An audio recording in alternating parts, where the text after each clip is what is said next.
എന്തല്ല എല്ലാവർക്കും സുഖം തന്നെയാണ്. നമുക്കിന്നൊരു ലഞ്ച് ബോക്സ് റെസിപ്പി ആയാലോ. അതായത് പുളിയോദര എന്ന് പറഞ്ഞാൽ ഇതിപ്പോൾ സ്കൂളിൽ കൊണ്ടുപോകാൻ മാത്രമല്ല കേട്ടോ. നമ്മളിപ്പോൾ ദൂരെ യാത്രയെല്ലാം പോകുമ്പോൾ നമുക്ക് ചോറ് ചീത്തയായി പോകാണ്ടിരിക്കും. പുളി സാദം, ലെമൺ റൈസ് ഇതെല്ലാം ശരിക്കും ഇവിടെയുള്ളവന് കൊണ്ടുപോകാം. അപ്പോൾ അത് നമുക്ക് നല്ല ഹൈജീനിക്കായിട്ട് കൊണ്ടുപോയി കഴിഞ്ഞാൽ നമുക്ക് നല്ല ഒരു തൃപ്തിയോടെ കഴിക്കാനും പറ്റും. പിന്നെ ഇതിന് കാര്യമായിട്ടൊരു തൊട്ടുകൂട്ടാൻ 2 പപ്പടം ഉണ്ടായാൽ മാത്രം മതി. അപ്പോൾ നമുക്ക് ഉണ്ടാക്കാൻ തുടങ്ങാം. അതിനായിട്ട് ഞാനൊരു ലെമൺ സൈസ് പുളി എടുത്തിട്ട് നല്ല തിളക്കുന്ന വെള്ളത്തിലാണ് കുതിർത്ത് വെക്കുന്നത്.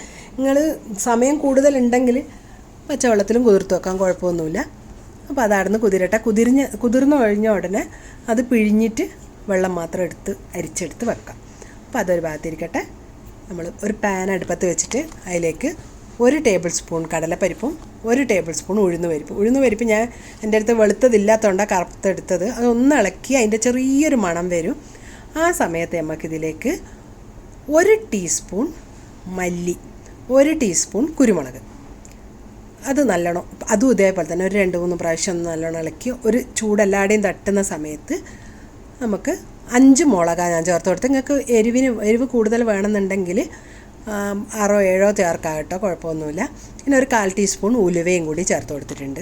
അപ്പോൾ ഇതിൻ്റെ എല്ലാം നല്ലൊരു മണം വരുന്ന സമയത്ത് നമുക്ക് സ്റ്റൗ ഓഫ് ചെയ്യാം. സ്റ്റൗ ഓഫ് ചെയ്തതിന് ശേഷം ഒരു 1/2 ടീസ്പൂൺ പെരുങ്കായം കട്ടി പെരുങ്കായം ഉള്ളതെങ്കിൽ നിങ്ങൾ ആദ്യം തന്നെ ചേർക്കാം കേട്ടോ. ഇതിപ്പോൾ എൻ്റെ അടുത്ത് പൊടി ആയതുകൊണ്ടാണ് ഞാനിപ്പം ചേർത്തിട്ട് സ്റ്റൗ എല്ലാം ഓഫ് ചെയ്ത് തണിഞ്ഞ സമയത്തല്ലേ, അപ്പോൾ ഒന്ന് ആ ചീൻചട്ടീൻ്റെ ചൂടിൽ കിടന്നിട്ട് ഒന്ന് മൂത്തോളും അതവിടെ നിൽക്കട്ടെ. അത് പൊടിക്കണേ.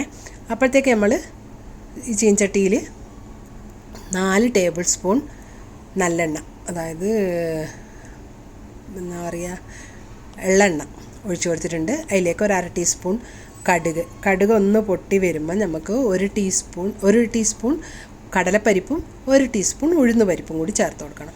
അത് അതിൻ്റെ കൂടെ തന്നെ ഒരു 1/4 കപ്പ് നിലക്കടല ഞാൻ പച്ച നിലക്കടലയാണ് ചേർത്ത് കൊടുത്തിട്ടുള്ളത്. അതൊന്ന് മൂത്ത് വരട്ടെ. നല്ലോണം പെട്ടെന്ന് മൂത്തോളും കേട്ടോ. മൂക്കുമ്പോൾ അതിൻ്റെ തോലിങ്ങനെ വിണ്ട് കീറി വരുമ്പോൾ നമുക്കറിയാം അത് മൂത്തിന് കേട്ടോ, പെട്ടെന്ന് മൂത്ത് വരും. അപ്പോൾ ഞാൻ എൻ്റെ മിക്സ് ആറിയിട്ടുണ്ട്, അത് പൊടിച്ച് വെച്ചിട്ടുണ്ട്. വറുത്ത് വെച്ച ഇതില്ലേ പരിപ്പുകൾ. അപ്പോൾ അതാ ഒരു 3 മുളക് നുള്ളി പറിച്ചിട്ട് കൊടുത്തിട്ടുണ്ട്. ഒരു 2 കറിവേപ്പില ഇട്ടാൽ ശ്രദ്ധിക്കണേ, നല്ലോണം പൊട്ടിത്തെറിക്കും. അപ്പോൾ കൈമലൊന്നും ആവാണ്ട് നോക്കിക്കോ. ഈ കറിവേപ്പില കയ്യിലെടുത്ത് നോക്കുമ്പോൾ നല്ലോണം ഇങ്ങനെ പൊടിയണം. ആ ഒരു പാകത്തിലാകുമ്പോൾ നമ്മൾ ഇതിലേക്ക് ഒരു 1/2 ടീസ്പൂൺ പെരുങ്കായവും 1/2 ടീസ്പൂൺ മഞ്ഞൾപ്പൊടിയും കൂടി ചേർത്ത് കൊടുക്കും. അതും നല്ലോണം ഒന്ന് മിക്സ് ചെയ്തെടുക്കുക. അതിന് ശേഷം നമ്മൾ പിഴിഞ്ഞ് വെച്ച പുളിവെള്ളം ചേർത്ത് കൊടുക്കണം. ഇനി റെഡി ആയിട്ടുണ്ട്, കണ്ടോ, ചേർത്ത് കൊടുത്തിട്ട് നല്ലോണം ഇളക്കി കൊടുക്കുക. അത് നല്ലോണം തിളച്ച് വരുമ്പോൾ നമ്മൾ പൊടിച്ച് വെച്ച പൊടിയുണ്ടല്ലോ അതും കൂടി ചേർത്ത് കൊടുക്കുക. കണ്ടില്ലേ, ഇത് നല്ലോണം ഒന്ന് മിക്സ് ചെയ്തിട്ട് ഇത് നല്ല വെള്ളമെല്ലാം വറ്റി, കാരണം ഈ കടലപ്പരിപ്പെല്ലാം ആയതുകൊണ്ട് തന്നെ പെട്ടെന്ന് കൊഴുത്ത് വരും. അപ്പോൾ നല്ലോണം കൊഴുത്ത് വരട്ടെ. അപ്പോൾ ഇത് ഇങ്ങനെ എടുത്ത് വെക്കാൻ പാടില്ല. നമ്മളിത് കുറച്ച് മുഴുവനും നമുക്കിപ്പോൾ ആവശ്യമില്ല, അതുകൊണ്ട് നല്ലോണം ഇളക്കി കൊടുക്കുക. ഈ വെള്ളത്തോടെ എല്ലാവരും കുറച്ച് ഉപ്പ് ചേർത്തോളി, നോക്കിയിട്ട് ചേർത്തോളെ, ഉപ്പ് കൂടിപ്പോണ്ട. ഇത് കുറച്ചുകൂടി വറ്റും. അപ്പോൾ ആദ്യം നമ്മൾ കുറേ ഉണ്ടല്ലോ എന്ന് വെച്ചിട്ട് അങ്ങ് ഇട്ട് പോകണ്ട, അതുകൊണ്ട് ആവശ്യത്തിനുള്ളത് ഇട്ടാൽ മതി കേട്ടോ. അപ്പോൾ അതാ കണ്ടോ, ചുറ്റും എണ്ണ തെളിയാൻ തുടങ്ങിയിട്ടുണ്ട്. ഇത് ശരിക്ക് എന്താ പറയുക, ഒരു ലേഹം പോലെ ആവണം. അപ്പോൾ ഉപ്പും എരിവും പുളിപ്പും എല്ലാം ക്രമീകരിക്കാൻ ഒരു കഷ്ണം വെല്ലം ഇട്ട് കൊടുത്തിട്ടുണ്ട്. അതും കൂടി നല്ലോണം മിക്സ് ആകുന്നവരെ ഇളക്കി കൊടുത്തതിന് ശേഷം കണ്ടില്ലേ, നല്ല എണ്ണ തെളിഞ്ഞ് വരുന്നുണ്ട്. അപ്പോൾ ഇനി ഏകദേശം ആയിട്ടുണ്ട് കണ്ടോ. ഇനി ചീൻചട്ടി കിടന്ന് തന്നെ വെള്ളം വറ്റിക്കോളും. അപ്പോൾ അതുകൊണ്ട് തന്നെ നമുക്കിനി സ്റ്റൗ ഒന്ന് ഓഫാക്കാം. സ്റ്റൗ ഓഫാക്കിയിട്ടുണ്ട്. എന്നാലും ഒന്ന് ഇളക്കണം, കാരണം ചൂടുള്ള ചീൻചട്ടിയാണല്ലോ, അടി പിടിച്ചു പോകാണ്ടൊക്കെ.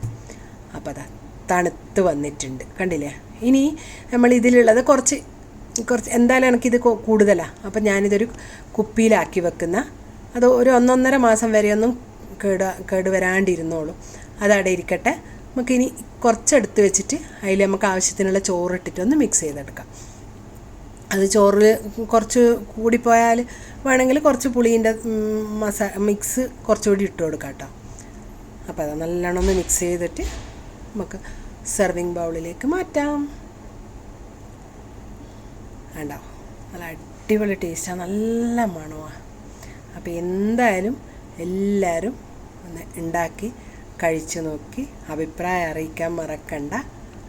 പിന്നെ ഇതെന്ന് പറഞ്ഞാൽ കുറേ വിധത്തിലുണ്ടാക്കും കേട്ടോ. പഴയ ചോറിൽ തലേ ദിവസം രാത്രി പുളി പിഴിഞ്ഞ് വെച്ചിട്ട് പിറ്റേന്ന് താളിക്കുന്ന ഒരു ഏർപ്പാടെല്ലാം ഉണ്ട്. ഞാൻ അതുപോലത്തെ ഒരു വീഡിയോ പിന്നെ ഇടാം. അടുത്ത ആഴ്ച കാണുന്നത് വരെ താങ്ക് യു.